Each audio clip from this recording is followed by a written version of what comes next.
Assalamualaikum warahmatullahi wabarakatuh. Baik, di video kali ini saya ingin menjelaskan sedikit tentang kurikulum berbasis kompetensi. Jadi sebelum itu saya ingin memperkenalkan diri saya dulu. Nama saya Fikri Adrian. Saya kuliah di STAI Diniyah Pekanbaru. Sekarang semester 4D. Jadi saya ingin memenuhi pelajaran kurikulum pendidikan. Baik, setelah kita perkenalan tadi, langsung saja kita ke materi utamanya, yaitu kurikulum berbasis kompetensi. Jadi kita pecahkan dulu. Apa itu kurikulum? Jadi kurikulum adalah suatu rencana bahwa pada dasarnya harus memuat berbagai aspek pengembangan kepribadian peserta didik yang menyeluruh dan pengembangan pembangunan masyarakat dan bangsa, ilmu, kehidupan agama, ekonomi, budaya, seni, teknologi, dan tantangan kehidupan global. Jadi itu tadi adalah pengertian dari kurikulum. Selanjutnya yaitu pengertian dari kompetensi. Jadi menurut Vince dan Kronkilton pada tahun 1999, nomor 220. Jadi menurut dia yaitu kompetensi sebagai penguasaan terhadap suatu tugas, keterampilan, sikap, dan apresiasi yang diperlukan untuk menunjang keberhasilan. Pernyataan tersebut dapat ditulis sebagai competencies for vocational and technical education are those tasks, skill, attitudes, value, and appreciation that are deemed critical to successful employment. Menurut definisi ini, kompetensi memiliki agregat pengetahuan, keterampilan, dan sikap yang mendukung keberhasilan dalam melakukan pekerjaan, dan untuk mencapai kompetensi lulusan diperlukan kurikulum. Jadi kurikulum berbasis kompetensi menurut Saylor pada tahun 1981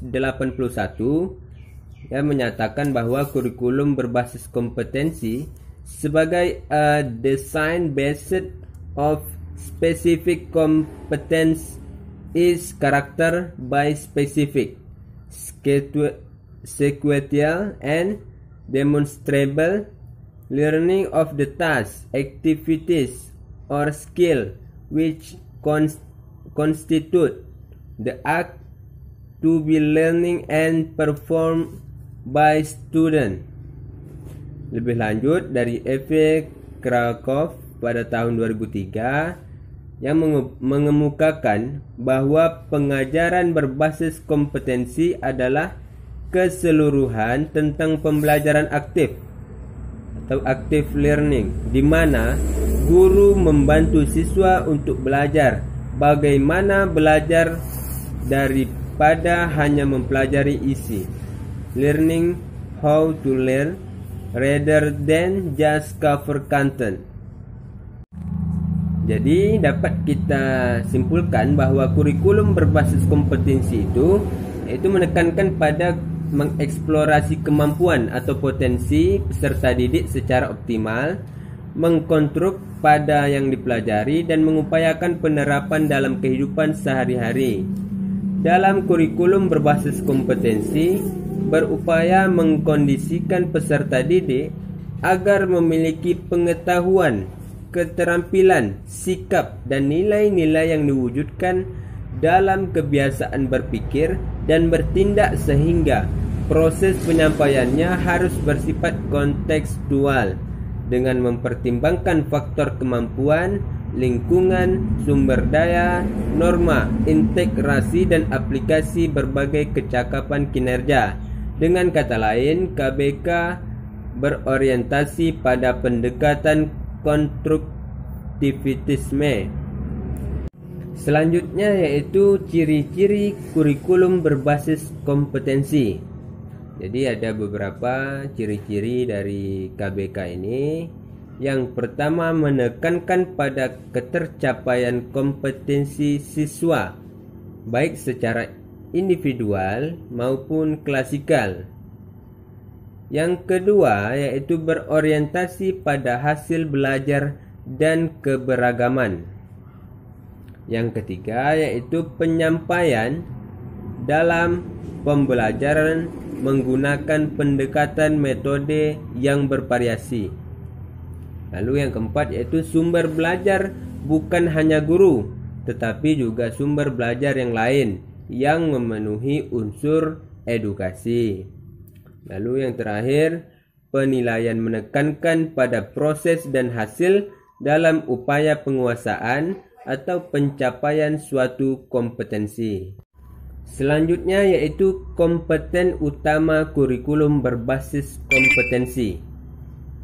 Jadi ada beberapa komponen-komponen utama dalam KBK ini.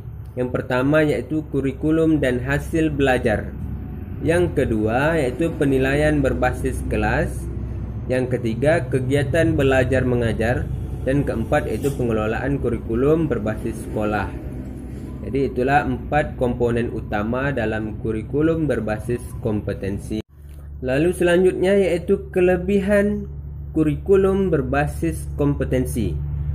Ada beberapa kelebihan dalam KBK ini. Yang pertama yaitu mengembangkan kompetensi-kompetensi siswa pada setiap aspek mata pelajaran dan bukan pada penekanan penguasaan konten mata pelajaran itu sendiri. Yang kedua yaitu mengembangkan pembelajaran yang berpusat pada siswa atau student oriented. Yang ketiga yaitu guru diberi kewenangan untuk menyusun silabus yang disesuaikan dengan situasi dan kondisi di sekolah atau daerah masing-masing. Lalu yang keempat yaitu bentuk pelaporan hasil belajar yang memaparkan setiap aspek dari suatu mata pelajaran, memudahkan evaluasi dan perbaikan terhadap kekurangan peserta didik. Lalu yang kelima yaitu penilaian yang menekankan pada proses memungkinkan siswa untuk mengeksplorasi kemampuan secara optimal dibandingkan dengan penilaian yang berfokus pada konten. Selanjutnya yaitu pengembangan kurikulum berbasis kompetensi. Jadi pengembangan dalam KBK ini didasarkan dalam 3 asas pokok. Yang pertama filosofis. Asas filosofis berkenaan dengan nilai yang berlaku di masyarakat dan sistem nilai erat ini kaitannya dengan arah dan tujuan yang mesti dicapai. Yang kedua yaitu asas psikologis. Jadi asas psikologis ini berhubungan dengan aspek kejiwaan dan perkembangan peserta didik. Dan yang terakhir asas sosiologi, yang dimana didasarkan pada asumsi bahwa sekolah berfungsi untuk mempersiapkan anak didik agar mereka dapat berperan aktif di masyarakat. Ketiga aspek ini merupakan landasan pokok KBK sebagai pedoman dan perangkat perencanaan, implementasi, dan pelaksanaan yang dibingkai oleh 3 sisi yang sama penting seperti filosofis, psikologis, dan sosiologi teknologi. Mungkin cukup sekian yang dapat saya sampaikan. Lebih dan kurang saya mohon maaf. Wabillahi taufik wal hidayah. Wassalamualaikum warahmatullahi wabarakatuh.